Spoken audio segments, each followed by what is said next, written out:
Finally, we are pleased to welcome Erica McKinnon, another young student of the Calgary Chinatown Private School.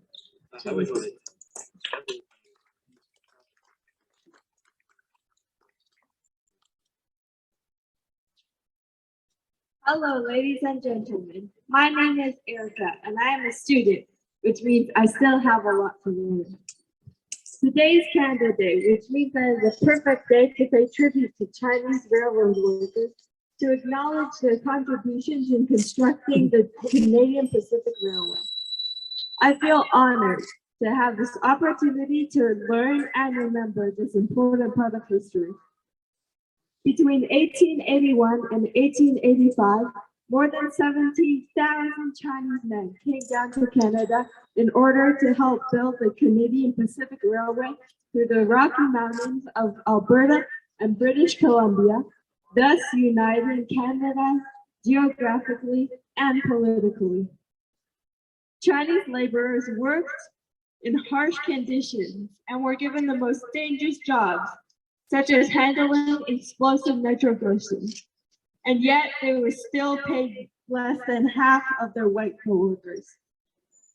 The government and society didn't recognize the Chinese workers' tremendous contribution in the completion of the CPR, and instead they enacted against the Chinese with several discriminatory legal measures, such as a Chinese head tax. Canada extracted $23 million in head taxes, separated Chinese families for decades, and irreparably harmed the development of the Chinese Canadian community. Hatred against Asians boiled over in Vancouver in September 1907, and for 3 days, Asian homes and businesses were vandalized. On July 1st, 1923, Canada Day, Chinese immigration was banned outright. Chinese would call it Humiliation Day. It would take another 25 years before the ban was repealed. Today we gather here to remember the Chinese railroad workers' legacy and to acknowledge their major contributions to build this country. More importantly, we need to learn from it and not let history repeat itself again. The racism and discrimination in Canada has certainly improved over the years. These days, it is still occurring every day, especially due to the COVID-19 pandemic. Ever since the pandemic started, many pointed fingers at China for the blame, and Chinese Canadians have been accused of bringing the virus to Canada. According to Statistics Canada, the first year of the COVID-19 pandemic coincided with a 301% increase in police reported hate crimes against East and Southeast Asian Canadians, compared to the previous year, making 2020 the worst year for hate crimes since data collection began in 2009.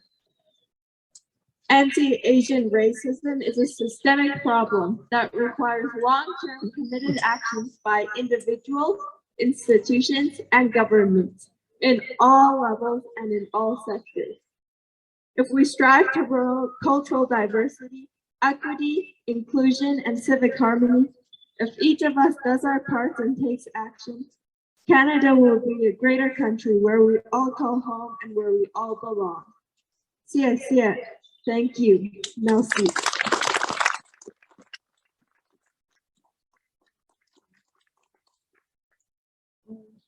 Thank you again to all of our speakers for sharing your experiences and thoughts with us today. We hope that the thoughts shared can further spark conversation past today's event.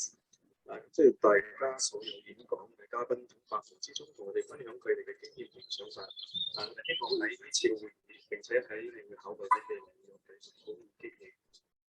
Now, we would like to invite you to pay respect to the Chinese railroad workers.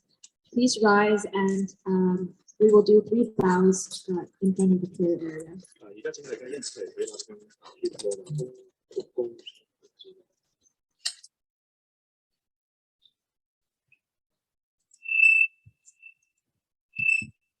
First bow. 鞠躬。Second bow. 鞠躬。Third bow. Thank you, everyone. We will now conclude the ceremony with a memorial walk to the monuments behind us.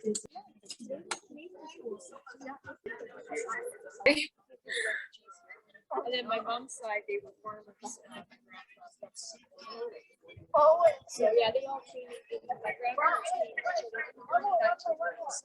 So then my parents were.